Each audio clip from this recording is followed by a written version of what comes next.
When it comes to the feeder calf supply, there's not enough to go around.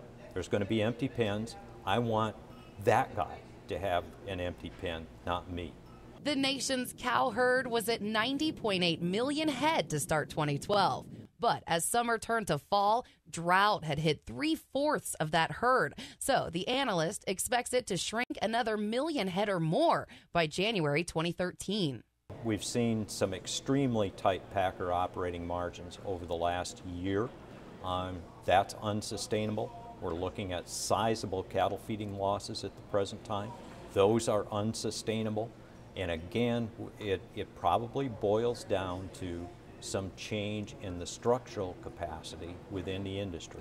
Management and marketing will separate the successful cattle feeders from the struggling. I think it boils down to, from an individual feeder standpoint, probably getting to the point where they work out marketing agreements, working relationships, not only marketing agreements with packers as a possibility, but also to access feeder cattle, either in terms of retained ownership programs, that type of thing.